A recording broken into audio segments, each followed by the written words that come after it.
welcome you to our first edition of our newest series called Slaying in the Kitchen. It's with the Sugar-Coated Murder Girls, and our first slayer up is our beautiful friend from the UK. His name is Lyndon, and his podcast is Murder at Bedtime with Lyndon. We hope that you will give him the love and the support that you show us all the time, and sit back, relax, and enjoy this little experiment. Thanks, guys. Yay! Yay! Here we go. All right. There we go. Right, for a start, which one's which? Okay, I'm Karen. I'm Ann. Ah, that's good. I'm Lyndon, your biggest fan. Oh, thank you, Lyndon. You see, you've got the T-shirts on as well. They're our aprons. Oh, no, I've got mine on, look. Nice. I can't afford to have a murder at bedtime, though. It's too many letters. So tell us, you have a great podcast that we love, but I got to tell you, I can't go to sleep right after I listen to your podcast. Because Too grisly. I love your voice. It's so soothing, but at the same time, the stories like the ones that we cover are a little unsettling. We so enjoy listening to you. We love your voice. We love your storytelling abilities. And, of course, we adore your accent. Oh, that's nice. Well, yeah. I like your homely feel to it all. I feel so comfortable on a Monday morning when I don't really want anything too horrible. You know, I want something light and entertaining and funny, and hear you two laugh and that. And I think, wow, Monday morning, whatever time, whenever you put your podcast out, Monday mornings for me. Oh, that's wonderful. We're so glad. We're glad to have a listener across in the UK. It's such an honor for us. We love it. Oh, that's good. I'm sure you've got plenty in the UK. I'm always plugging you. Well, none that we've never met. Ah, I know. Right. Well, is this the very first Slayer in the Kitchen yes. one then? Absolutely. Now, I had a little bet with some of the guys at work on yesterday, and said, "How many blokes do you think you'll actually get doing this?" I think we'll get a lot. Do you? I do. I really do. I think it's a challenge. And I Absolutely. think that they know. I mean, if anybody's ever listened to us, we don't take ourselves seriously. We certainly don't take anything else in life seriously. No, that's the way to be. So we're not trying to be Martha Stewart in the kitchen. No. So I think that's the beauty of it, is that to see if the recipe is going to live or die. Brilliant. And we've not been professionally trained. So well, you're going to be a lot more professionally trained than I am. I'm a single man, lives on my own. How many baking utensils do you think I've got? Not many. Slaying it in the kitchen is to find things that you can use instead of the expensive gadgets. That's right. Absolutely. Have you got all your ingredients ready? I've got it. Well, I've got the first bit all in the bowl, apart from the butter. The second bit, I've got my bits here ready to put in there, ready for the second bit. All right. I had to find out what a stick of butter was. Apparently, a stick of butter is 4 ounces, isn't it? Oh, yes, it is. Because I'd got no idea what a stick of butter was. I think it's half of what I've had it in the freezer. That's so crazy. 125. That's about right, isn't it? Yeah. Yes. Yeah. So I cut that in half. Yep. Break it into a few pieces. Stick it in this already weighed out sugar, flour, and baking powder.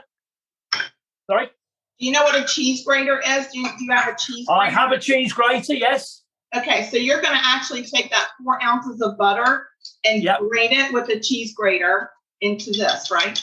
Okay. Have we started yet? Okay. Have we started? Yeah. You ready? What's it thing? We've actually started. We're doing it. We're slaying it. We're slaying it right now, Lyndon. Hang on while I get me grater. Okay. As you can imagine, I don't grate cheese very often. But I tell you what, though, you didn't half give me a crime to look up, didn't you? That is crazy. The happy face killer. Unbelievable. I know. So while you all are grating your butter, let me just go over a couple of things about Keith Jesperson for anybody that's listening that doesn't really know him. He's a serial killer that had 8 victims, and nobody was really tracking him until he murdered his last victim, which was actually his girlfriend. And then when they brought him in for questioning, he sang like a canary and confessed to all these other killings. And they finally put it together because when he was writing letters to the media, he signed it all the time with the happy face. And then that's how they kind of figured out that he was the serial killer or this killer that they were looking for. So a few things that I will say about him as I read through. Here's some of my impressions. He's a big guy. He's 6'6" and 240 pounds. So he's big. He's a big fella. He's a big unit. Yes, and he. Some people called him Baby Huey, which I guess was a cartoon character at some point, but it was a label they gave him because of this big size. And then the things that really, you always hear about the horrible childhoods and everything of the serial killers, and this is what made them serial killers, and that's all fine and well, that's psychology, but I think that's a lot of noise because there are a lot of people that don't have great childhoods that don't serial kill. Exactly. So, but I will say that I think it's kind of funny that he had low self-esteem. I personally think that he had very sloppy, happy faces. I just feel like he could have tightened it up a little bit because his happy face was just sloppy. It looked like a kid drew it. So now he sells art in prison, which I think is funny because he can't even draw a good happy face. So why? I mean, and who's buying his art for $200 and he can't even put a good happy face together? Like there was no detail. So, I'm just calling him out on the fact that he does not have a good happy face. He's the happy face killer. It should have had a little bit more detail. So, Lyndon, just out of curiosity, to the prisoners there in the UK, are they allowed to sell their art to make money? What, the prisoners? Yes. Yeah, the Craigs twins sold Reggie sold a lot of art. Wow. And that money goes to them personally. Yeah, it goes to them. Well, it did. They're both dead now. But I presume, it still goes to their estate. Wow. Which is owned by which I presume is owned by one of the wives. Right. They are a brand, the Craigs, So, but I know they're allowed to sell their stuff. Not like, in America, it's crazy, isn't it? Yeah. Didn't this guy sell T-shirts from prison with his happy face on? Yeah. He did. Yeah. And he also sells, his art is $200 for a piece of art. Wow.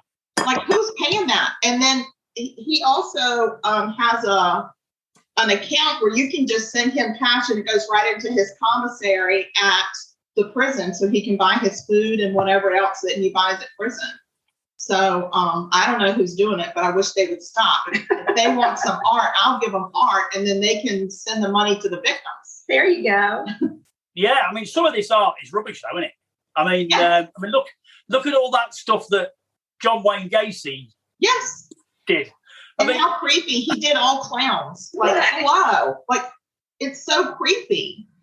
Because there's a guy on my Instagram, I don't know if he's on your Instagram, he's on my Instagram, that sells all this stuff like Ted Bundy's hair, from Ted Bundy. No. Yes, I have seen him. He sells letters and things like that too. It's so gross. And letters and just all sorts of memorabilia that he sells. He's a dealer of serial killer memorabilia. Wow, that's crazy. Yeah. So and there are a couple of, I've listened to a couple of podcasters that write to a lot of these serial killers because there's a program that you can write to prisoners and they write to some of these people. Like I listened to one and they actually wrote to Keith Jesperson and just was asking him if there was anything he wanted to tell them or any details. And of course, the first thing he said is, yes, if you want to send me $200, I'll send you some art.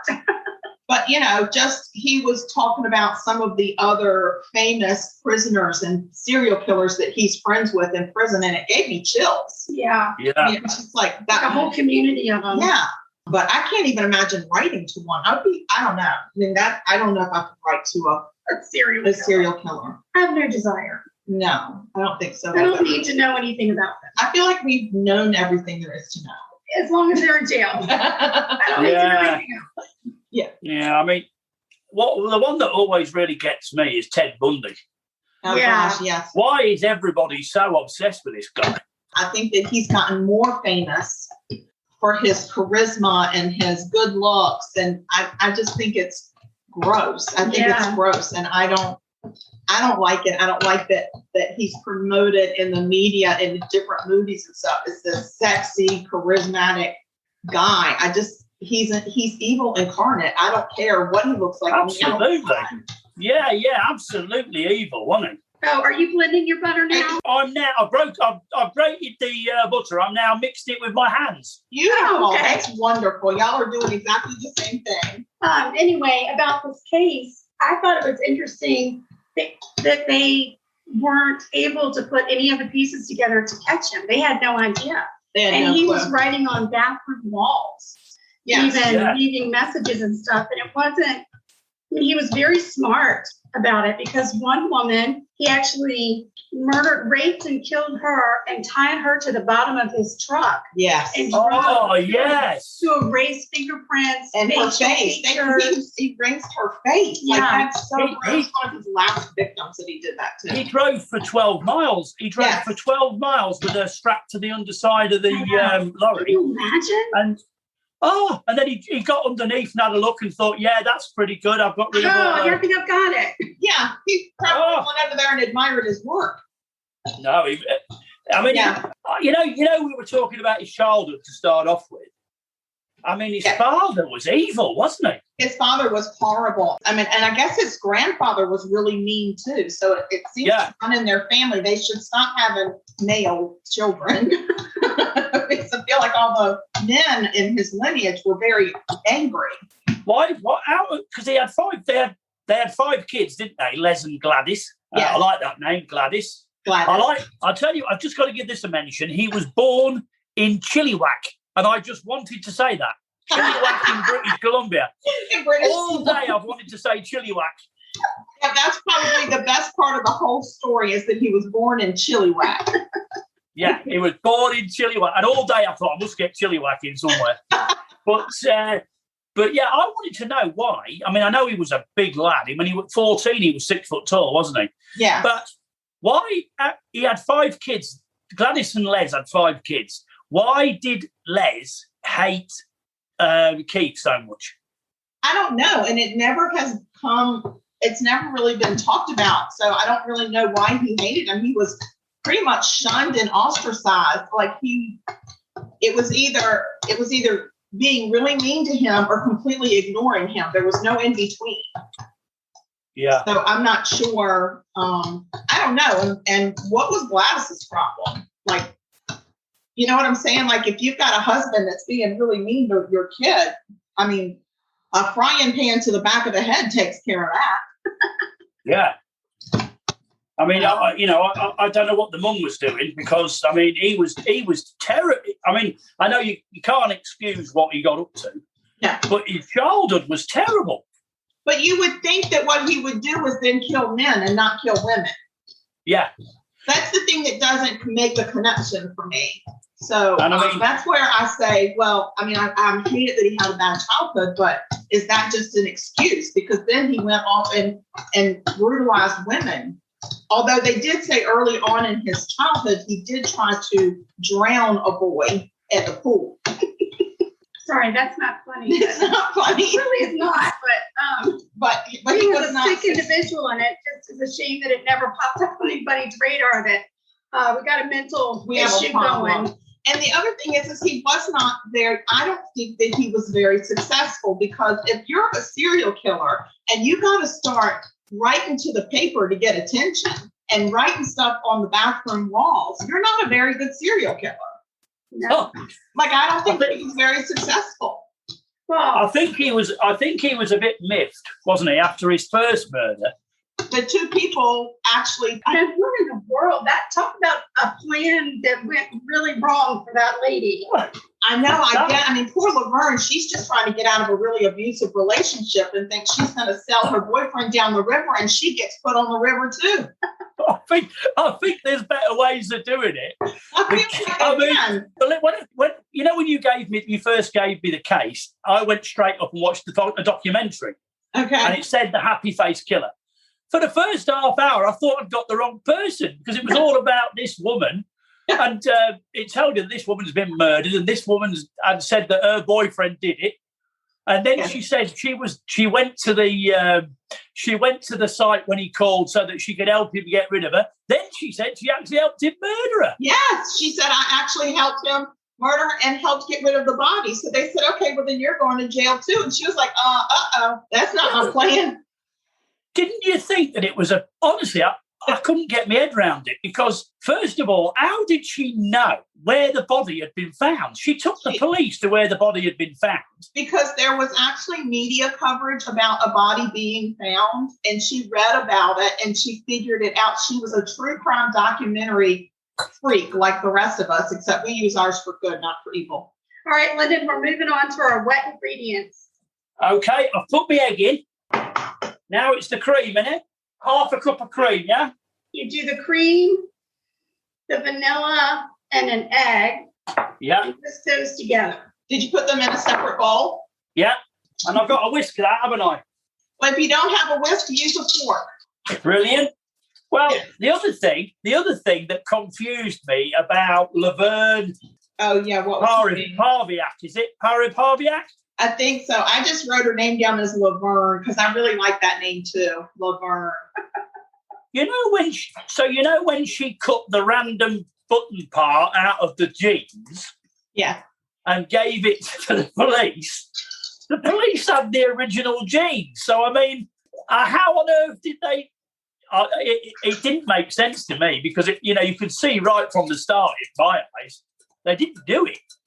I know. Well, it's obvious to us. I don't know what the police were doing. They weren't paying attention. No. As a matter of fact, they weren't paying attention to the point that Keith had to keep writing to the newspaper to say, hey, dudes, I killed another one. He must have been thinking, who is in charge of the police? He was a very complicated man because he was very upset that he wasn't getting the credit for the murders, but he didn't want to get caught either. I know, but here's the crazy thing. When you read some of his notes, he was a very good writer, and I think he missed his calling. He could have written true crime novels, and it would have been like one of the last notes that he wrote at the end. He said, look over your shoulder. I'm closer than you think, which is so chilling. And I thought, oh my God, you should have been a crime novelist. And he wouldn't have to be selling art for $200 in a prison. And he wouldn't have had to kill people. He could have written about killing people. Absolutely. As long as he didn't draw a happy face in his book, because I got to tell you, the guy is really sloppy when it comes to a happy face. Like it looks like a second grader did it. Maybe his kids did it. I don't know. That's the other thing. I feel horrible for his children because they really, they were raised by a whole different man than this monster. Well, but not really, because his daughter did several interviews and she actually went back and retraced some of the steps and met with some of the victims' relatives. And some of the stories she told, for instance, the first time she saw her dad's menacing behavior, they had some kittens that turned up on their property. Yes. And he told her a story of when he was young. His father said he used to drown kittens in a bag in the pond, in the lake. Oh, God. River. And his daughter said, it was very unsettling for him to say this. And he started hanging the kittens up on the clothesline and beating them to death by their tails and their back. And she ran in to get her mom. And when she came out, all the kittens were dead. Yeah. So how traumatizing. And then he would talk about having sexual relations with their mother to them in explicit detail. So there was a very warped part of him that the children did see. She did see it, but I think at the time it was her normal. It was her normal. And she saw him as a loving dad. Yeah, and she was horrified when she realized the truck that she would get into to go on rides with him was the same truck where he was murdering these women. And dragging their bodies. Exactly. And I think about the first victim that he started with, this Tanya Bennett. Yes. So I was listening to, I was listening, but they were talking about how her family described her as a little bit slow, intellectually slow. Mm-hmm. And I think she was a really easy victim. And I think he truly hunted her on a very personal level because he was at the same bar. He knew she was drinking. He knew she was inebriated, and he just continued to watch her. But then when he got her home and after he coaxed her into having sex, and then afterwards he started insulting her. Right. Like, so mean. That is really rude. I mean, he started like calling her ugly names and making fun of the way she looked. Like, who does that? That's so nasty. That's so mean. That's a mean person. He was. He very, very mean. I mean, he just got infuriated. I mean, yeah, and he would go into this rage. And so I think that for him, that taunting to me is such a whole nother psychological level for me. And I feel like he was working himself up so she would fight with him and he could get enraged enough to kill her because he said, I wanted to know what it felt like to kill somebody. So, and that's kind of, how that was his plan for her from the moment he saw her in that bar, which I think is so sad. But it just, to me, there's this whole nother level of psychological stalking and evilness to him that he could go and intimately be in her presence. It's not like she's walking through a parking lot and it's a crime of opportunity and I'm going to stalk her and follow her home. He's having conversations with this person at the bar, knowing full well the whole time what his plan was. Yeah. So I feel like that's really creepy. And I feel really badly that she picked the wrong guy to go home with. When he walked into the bar, she gave him a big hug. But apparently the barmaid said to him, she does that to everybody. So he actually went home, I think, and he couldn't get her out of his mind. So he wanted to make her into his sex slave. He actually wanted to keep her. He went back hoping to catch her, but she was just coming out. And he took her home he said he was going to buy her a meal and everything. Which I think is even worse when you offer somebody dinner and then you never buy them dinner, but instead you kill them. I think that is a whole level of rudeness. She's thinking she's getting steak and a baked potato, and she gets killed. It's a horrible ending. It was very clever. I mean, he actually went out to the garage and had new lights put in his brakes and filled up with gas because he knew he was going to go and put a body from his house in his trunk. It's the boot here. It's the trunk, isn't it? Yes. And he didn't want to get stopped by the police. So he knew exactly what he was doing. He was so methodical and yet could not. I still can't get over how he's so detail-oriented and cannot connect the circle on a happy face. Where are we with the scone at the minute? So you should have a nice mixture that you're going to turn out onto a little floured surface. This is what my dough looks like now. I'm all right. I didn't get any blueberries, so I'm in the game. So I've got my ball. Is that what it's supposed to look like? Yes. Look, Ann, this is a ball. Oh, yeah. Perfect. That's beautiful. That's the ball. Right. So you're going to wrap that ball in plastic wrap or parchment or whatever you have. Yeah. And then we've got to put it in the refrigerator or freezer for 20 minutes. Right. Oh, wait. I have a piece of parchment. Okay. Grab that. Okay. Oh, bring the circle back out. Sorry, Lyndon. Bring your dough back out. Okay. Right. It's out again. Okay. You're actually going to pat it down a little bit so it's in a circle. Okay. And then you're going to take a sharp knife. And if it's sticky, put a little flour on your hands if it gets to be too sticky, because the flour won't hurt it. Is it staying in the plastic or not?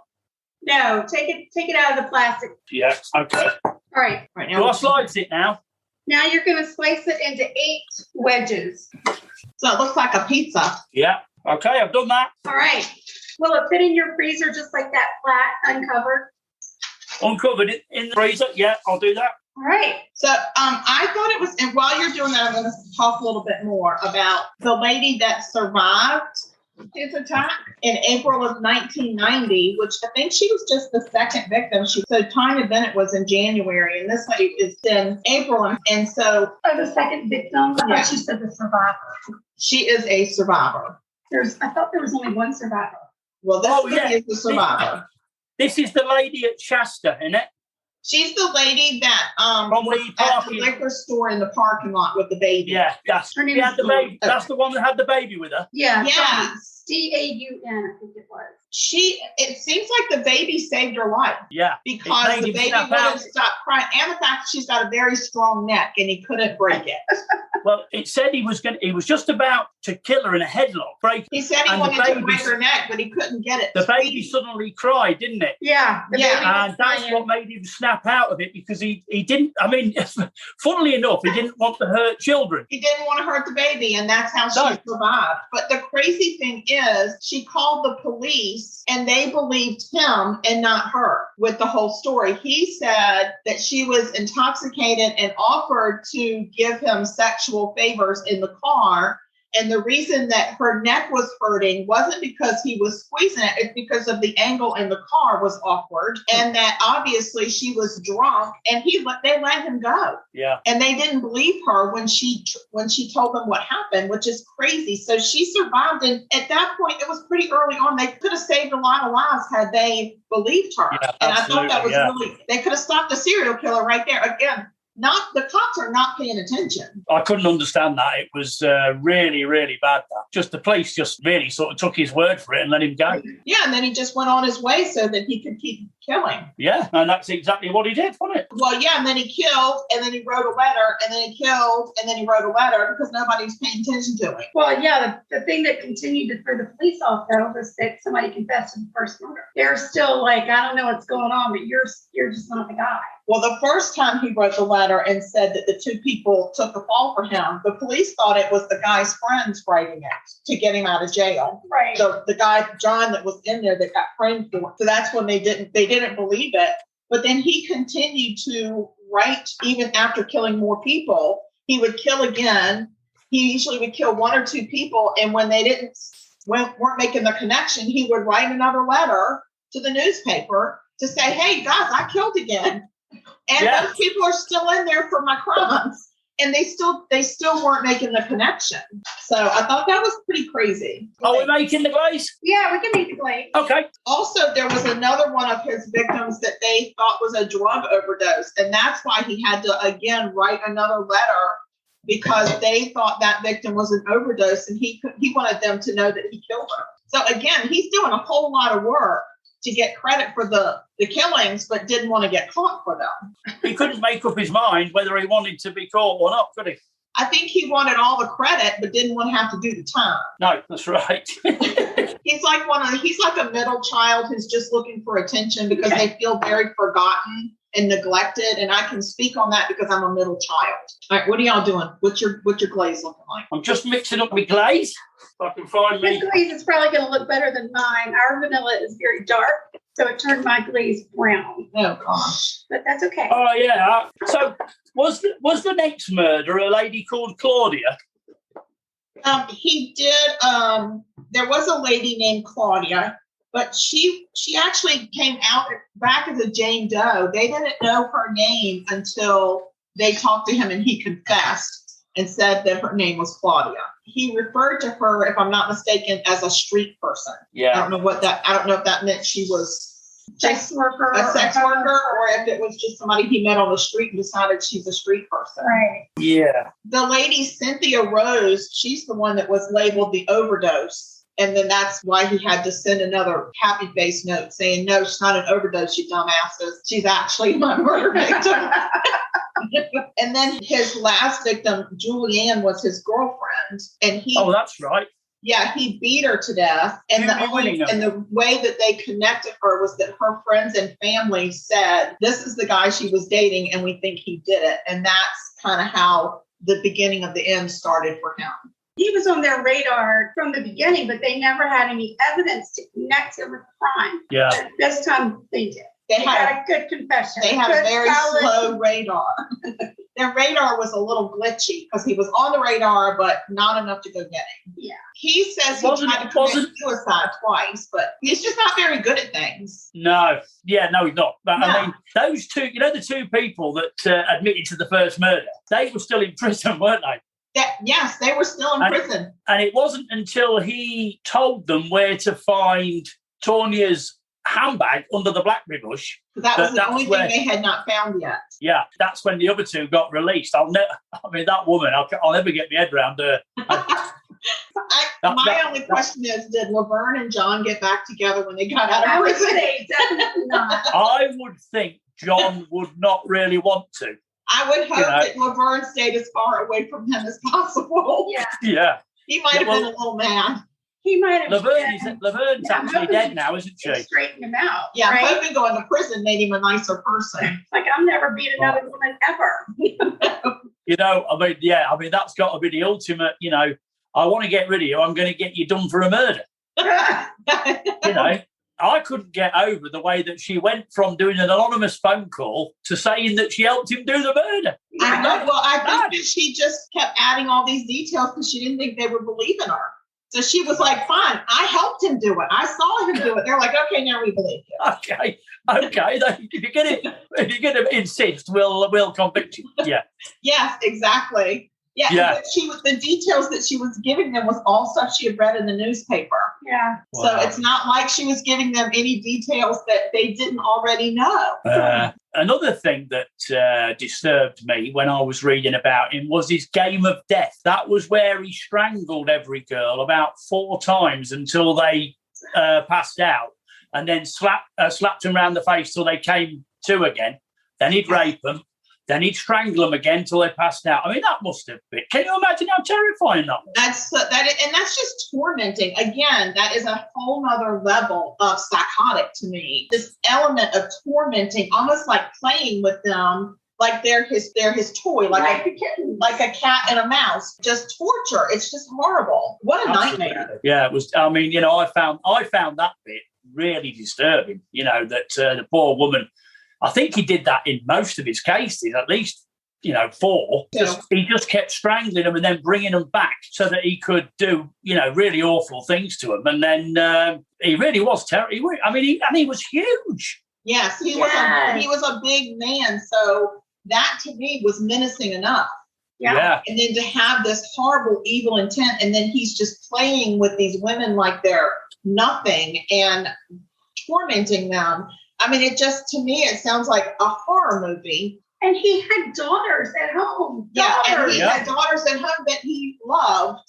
Yeah. And was very proud of his daughters. So I don't understand why he couldn't make the connection that, how would I feel if somebody did this to my daughter?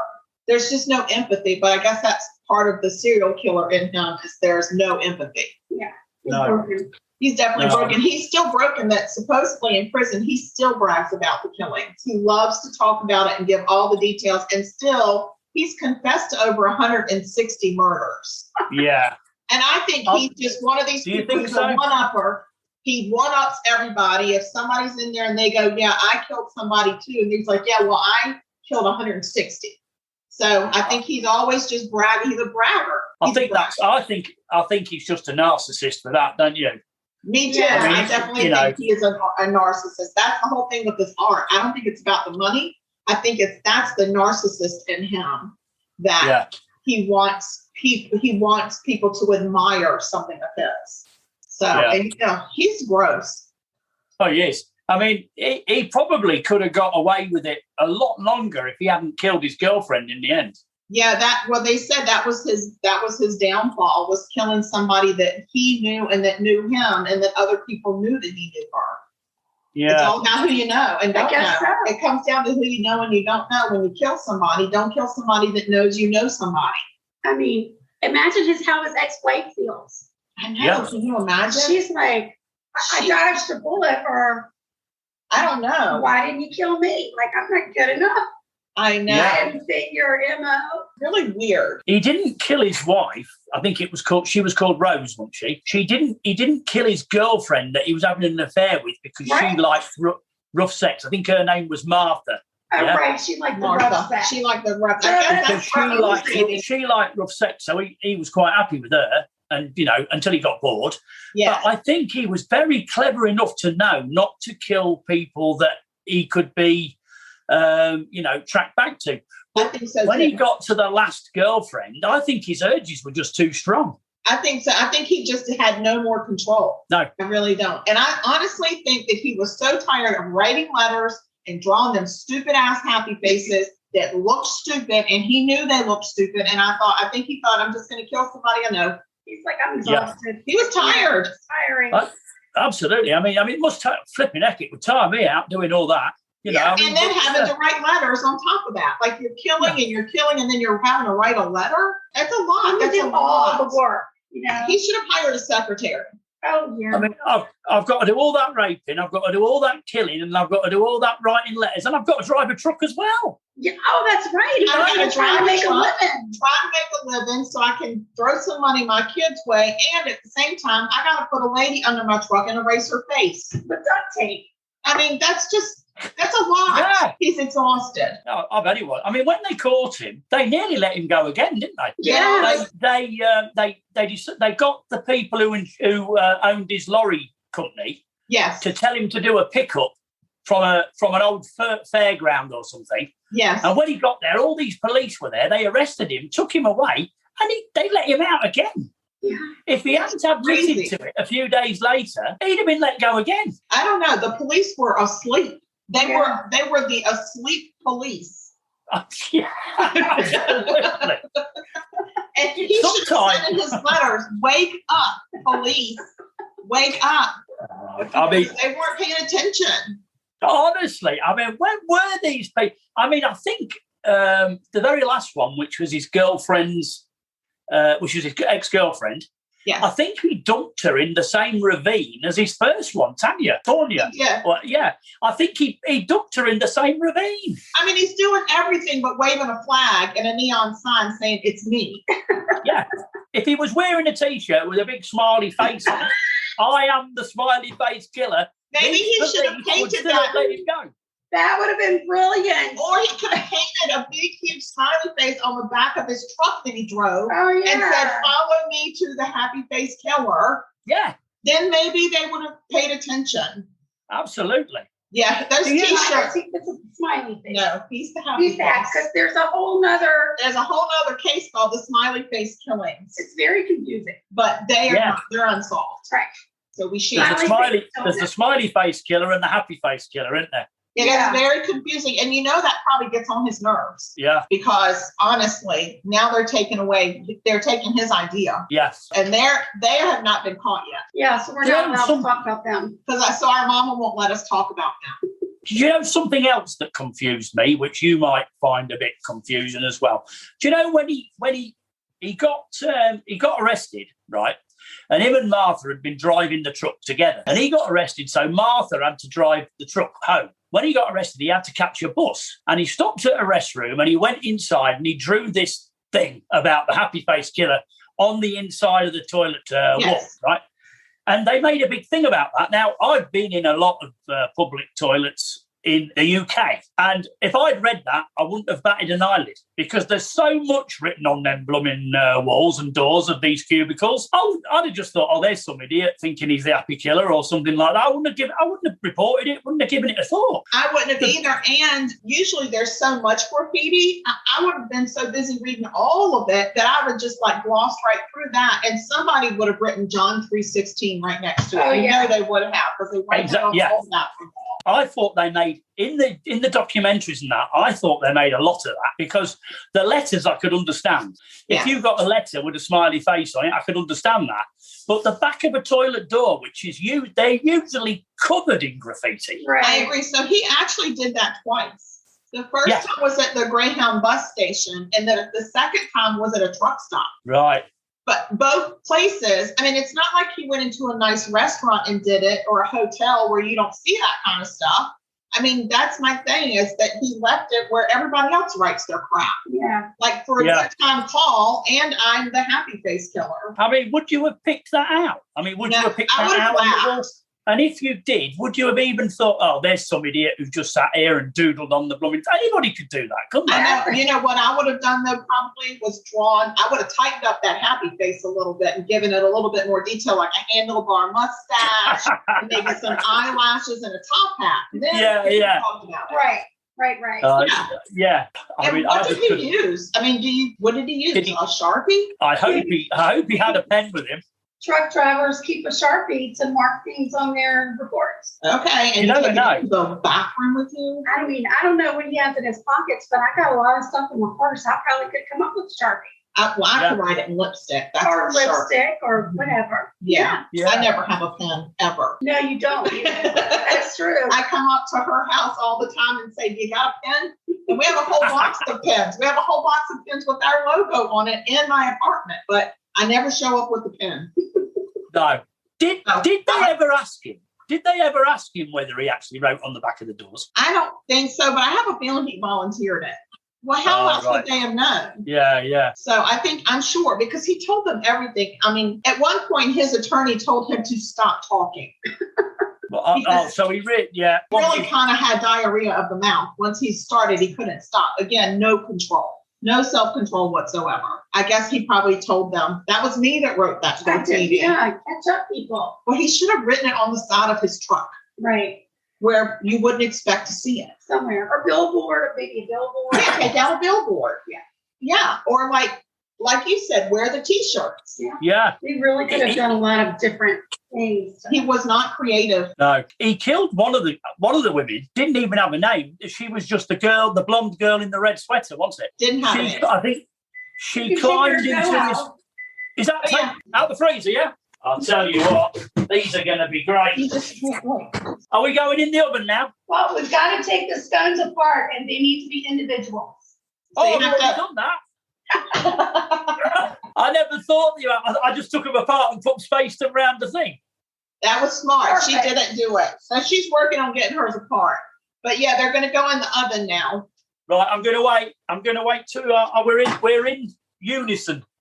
Oh, that's true. So your oven is preheated? Yep. You're awesome. Well, I thought, I didn't want you sort of like catching me with my trousers down. You know what I mean? I can't wait until these come out so good and you take them into work on Monday and tell all the people I did this. They're all promised. They know what I'm doing. They're all promised for Monday. Oh, that's wonderful. I told them, I told everybody, I said, I'm filming with them lovely ladies on Saturday. I can't wait. Take your finger and draw a happy face on every one of the scones. On the drizzle. Good idea. Good idea. And then there'll be the happy face scones. Happy. You know what? Because we don't make scones like this in this country. They're round. They're small, round things in this country. I had no idea. Well, how come ours are... Who came up with triangles? I don't know. Because, I was happy because I looked online. American scones are triangular. So there you go. But in this country, they're made the same, but they have raisins in. And you slice them in half and you put jam and cream in them. Yum. That sounds wonderful. They are nice. That's awesome. We've never been over to the UK, but we sure hope we get over there. You're missing... Oh, it's a treat here. And we would love to come. It's on our bucket list. I live in Aylesbury, which is in Buckinghamshire, which is about 40 miles from London. It's less than an hour on the train, So where are you? I'm ready to put it in the oven. You ready? I'm ready. I'll tell you, I haven't had so much excitement on a Saturday afternoon in years. No, this has been great. We might have to do this every Saturday and just have a personal meeting. We'll just have a cooking date every Saturday.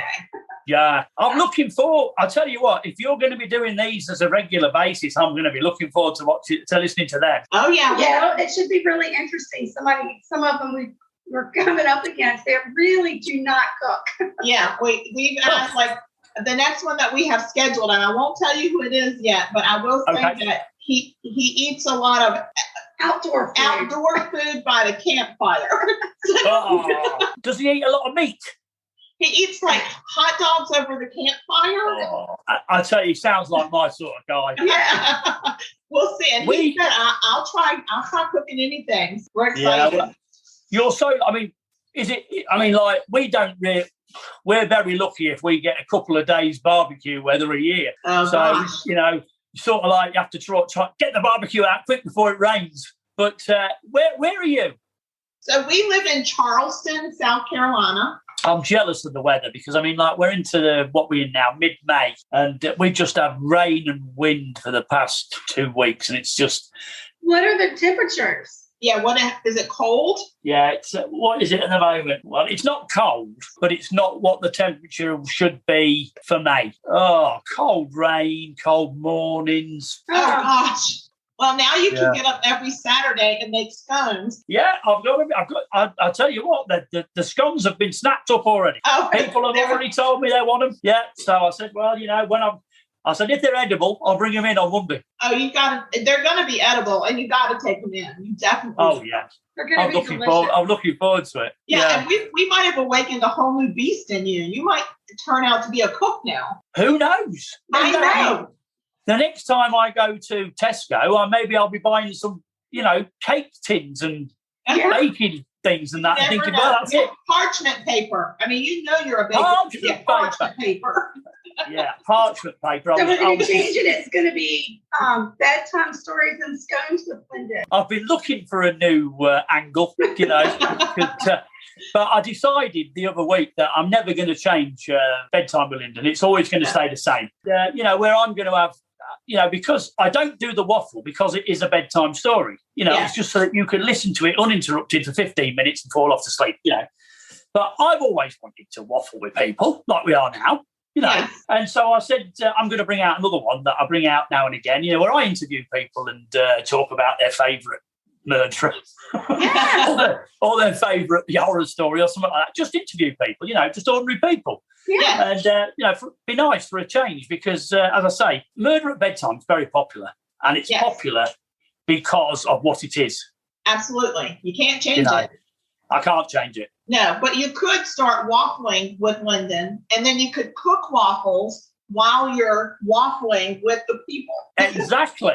Somebody gave me a shout out the other day. I think it was something called "We're All Gonna Die" or something they were called. Oh. And they were laughing their heads out through the shout out because they just didn't know what waffle was. They thought they just said we like waffles. You know, we love waffles. What is a waffle? It's when he's like banter.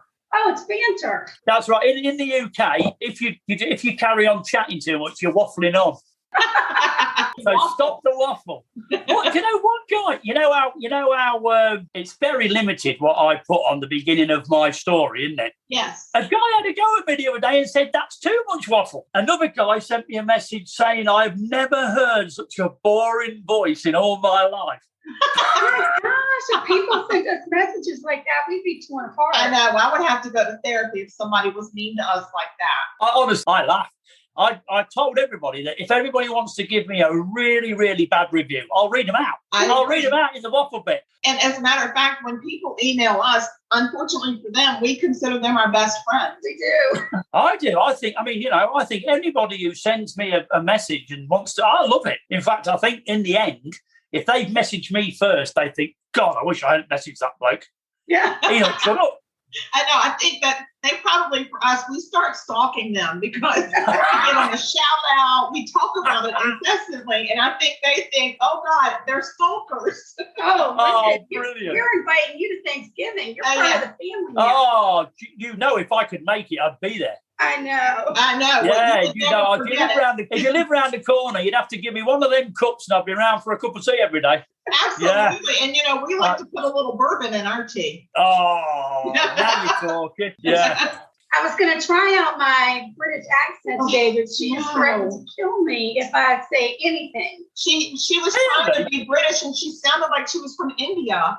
And I think you're going to offend him. No, you would never offend me. What, are you going to do an English accent that sounds like the Queen? Or are you going to do an English accent that's like a dialect, like Geordie or Scouse? Or are you just going to ask you for a spot of tea? We just want to know if you want a spot of tea, Governor. Oh, Cockney. You're going to do Cockney. That is better than Dick Van Dyke in Mary Poppins, which is the worst Cockney accent ever. We still laugh about that, Mary Poppins, Dick Van Dyke. I'm sure you do. That's great. I love it. Yeah. So how's it smelling in your kitchen? Oh, it smells gorgeous. It smells good in this one, too. You can check yours and see if they are done. They're done all right. Oh, they're done. Oh, look at them. Oh, look at them.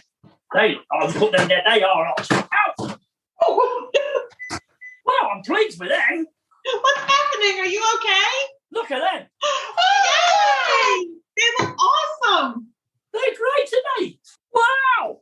Oh, are you so happy? These guys, people at work are going to be so happy. These might not make it to work on Monday. You might have to have them round tomorrow. I know. They look good. All right, so now you put your glaze on. Right, I'm going to do it now. There it is. I did burn my finger, though. We were wondering what happened. Anne is drawing happy faces with the glaze. I tell you what, this is going on a treat. Oh, yeah, I've nearly finished. Okay. Just putting plenty on. Of course. You don't want to waste it. No. Oh, look at that. Oh, they look bloody good. Proud of those. Everybody will be asking you to make these all the time now. I think they will. They look absolutely delicious, and I'm very, very proud of those. They are looking great. So I got to tell you, you're really slated in the kitchen today. You did. That's Thank you very much for inviting me. I'm so honoured to be the first Playing in the Kitchen guest. I'm over the moon. Oh, well, we're over the moon that you actually accepted our invitation. So we thank you. Yeah. So your podcast is called Murder at Bedtime with Lyndon. Are you on Apple, Spotify? Are you on? I'm on everything. I'm on everything and YouTube. YouTube too. Okay, good. And then have you ever watched me on YouTube? No, but I'm going to now. I didn't know that you were on there. You get my whole. Not only do you get the dulcet tones, you get the whole handsome face as well. All right. Well, I'm telling you what, now I'm going to be putting you on my TV. Exactly. You can't, but I've got a 52-inch TV and I watch YouTube on that. I love it. We're going to put you right on the telly, Governor. You know what? You should start doing these YouTube. Well, we might. We're a little camera shy, but we're getting there. No, couple of beautiful women like you. Get out of here. Oh, you're so sweet. Hey? Are you ready to taste your scones? I'll tell you what. If you weren't married and you lived in England, I'd be round your house now. Oh, that's so sweet. Well, just know that the invitation to Thanksgiving is always open. Thank you very much. You never know. One year I might surprise you. I know. Right. You're right.